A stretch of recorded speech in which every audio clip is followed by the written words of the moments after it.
Do you find yourself automatically looking for someone else to blame when things go wrong?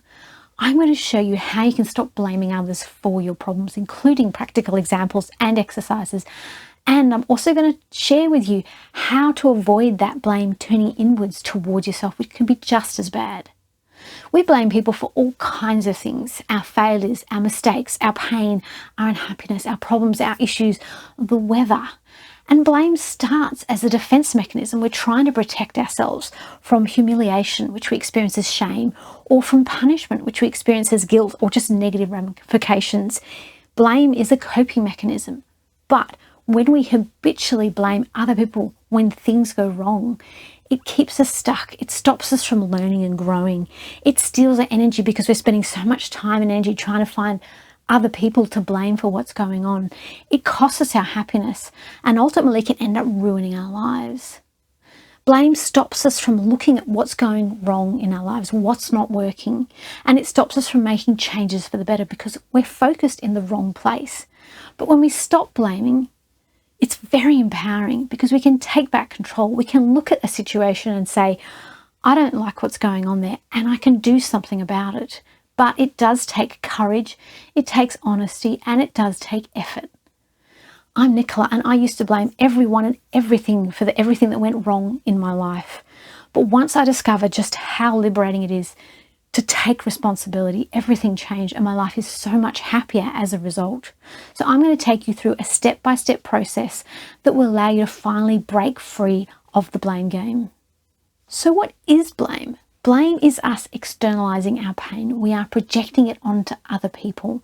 We are using blame as a way to discharge strong negative emotions or as a shortcut to get back to feeling good as quickly as possible, whether that's through feeling right, through feeling special, through expending less effort, or giving control to other people over our experience. But that danger comes when blame becomes habitual, when it becomes a reflex response. And ultimately, blame is a form of self-abandonment. We are not willing to look at what's going on for us and do something about it.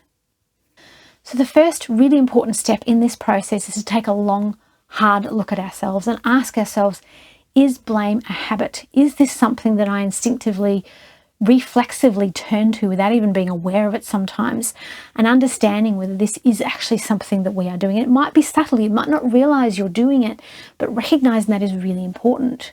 I remember when I first got together with Paul, he said to me very early on in our relationship, I'm not responsible for how you feel. And at the time, I was not willing to hear that.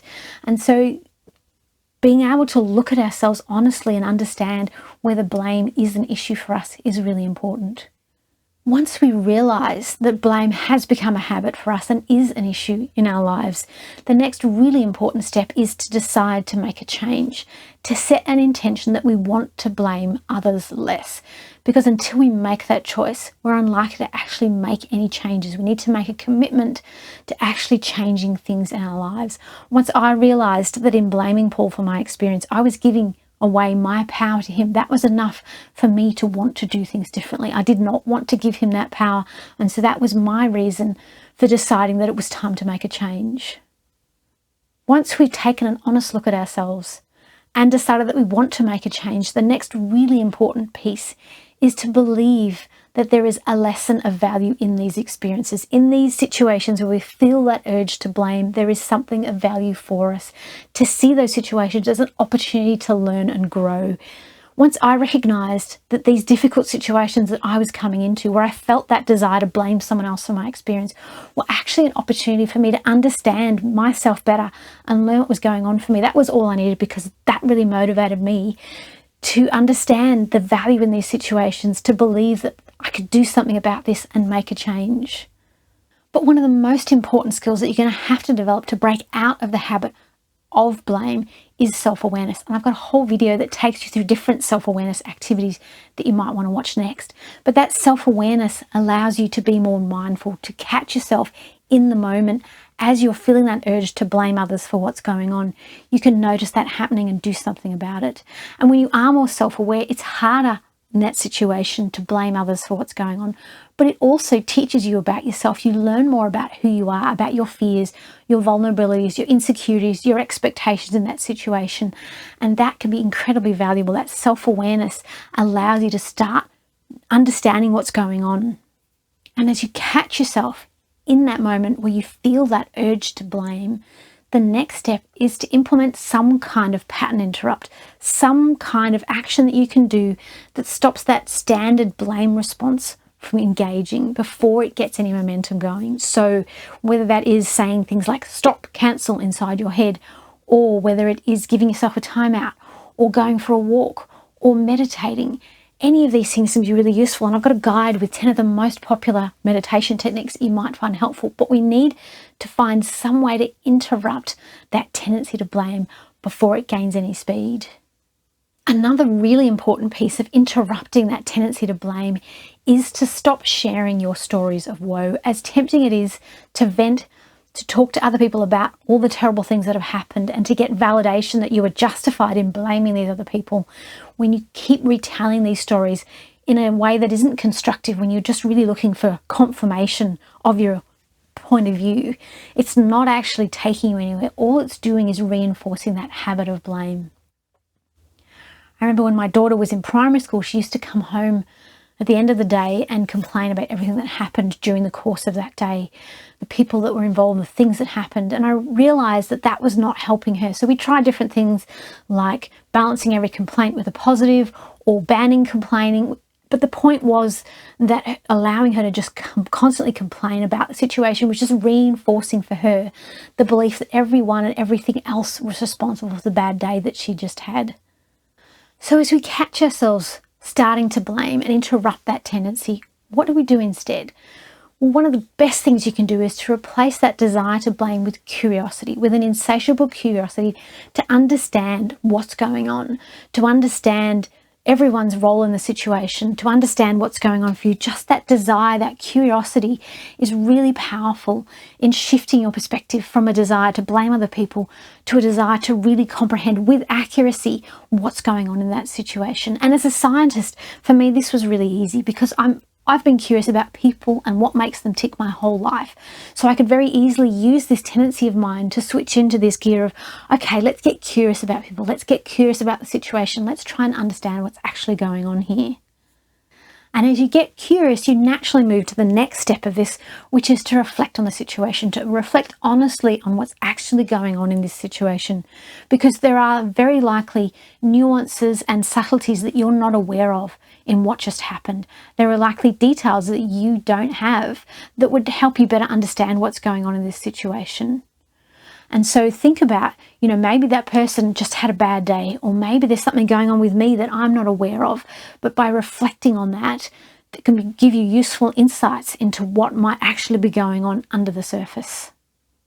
The next step is probably the hardest for most people, and that is to step back and recognize, be willing to admit that you may have contributed in some way to the situation, to be open to the possibility that this situation was not entirely the other person's fault and that you may be in some way, no matter how small, responsible for what just happened.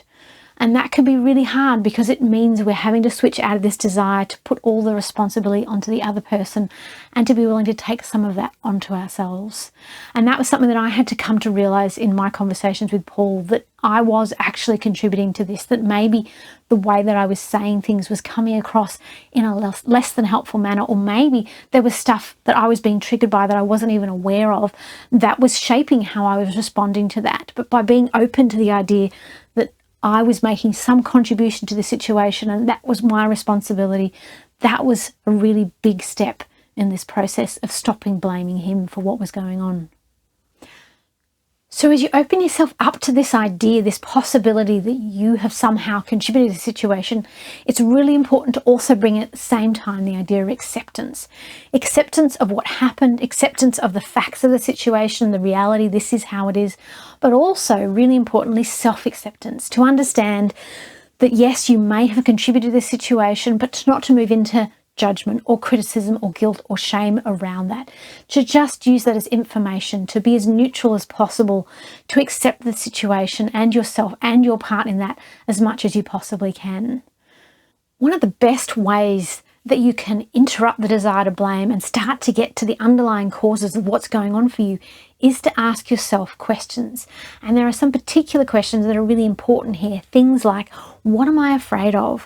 What is it that I don't want to feel? Or if I didn't blame this other person for what's going on, what would I have to feel? And what's so hard about feeling that? Or how is my ego or my pride getting in the way in this situation?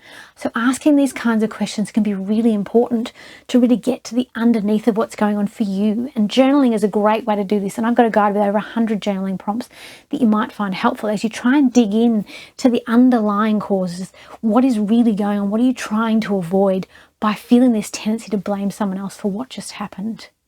And as you work through these questions and get a better understanding of what's going on under the surface, you're ready for the next step, which is accountability.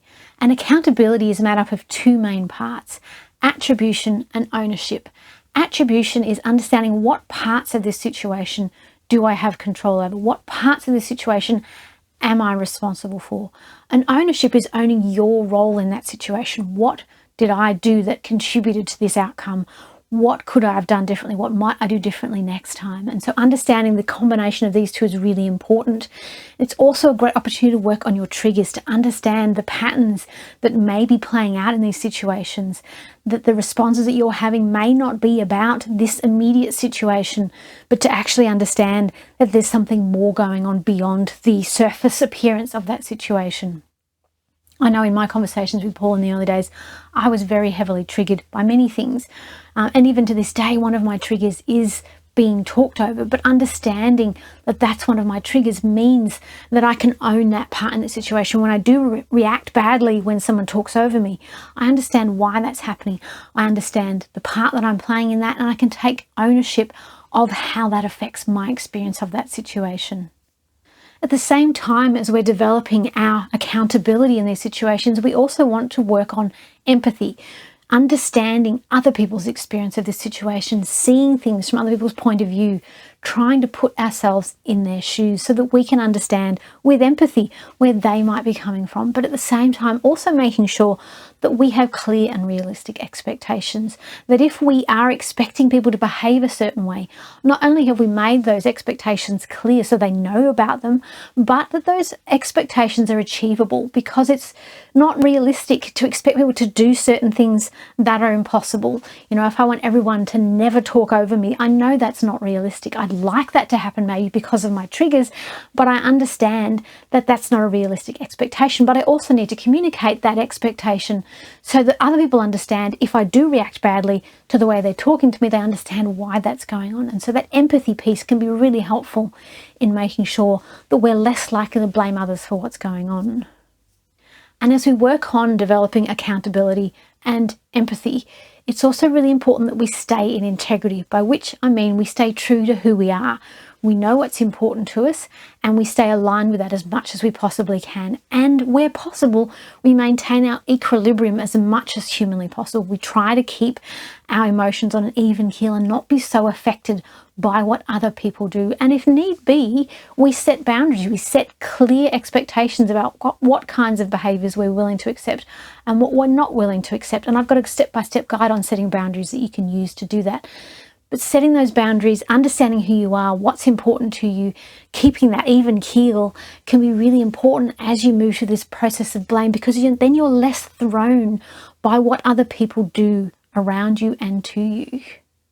And one of the key pieces in making this process work of stepping out of the blame game is communication. To have an effective way to communicate to other people your expectations, what your boundaries are, how you are feeling about the situation in a way that doesn't raise their defenses. And one of the best ways I've found to do this is something called non-violent communication.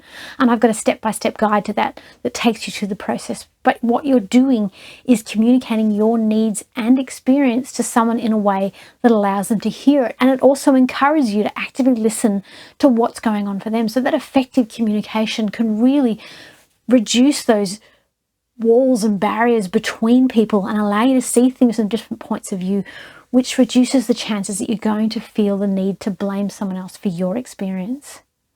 And as you work through all of these steps to reduce your habit of blaming other people for your problems, it's really important that you also work to let go of your attachment to the situation, whether that's through your self-image.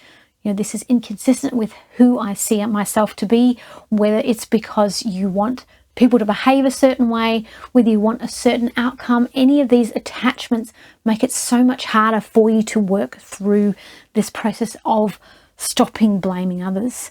And so it's really important that you stop trying to control outcomes of situations, that you step back, you let go, you focus on what you can do, what you're in control of, your actions and your responses and how you see the situation, but you let go of the desire to try and control other people. If you've ever had a 3-year-old, you will know that it is absolutely impossible to get them to do something they don't want to do. There is nothing on heaven and earth that will make them do what you ask of them if they don't want to do it. And the same is true of people everywhere. We can't control what other people do, but the one thing we can control is what we do, how we respond, and how we see things.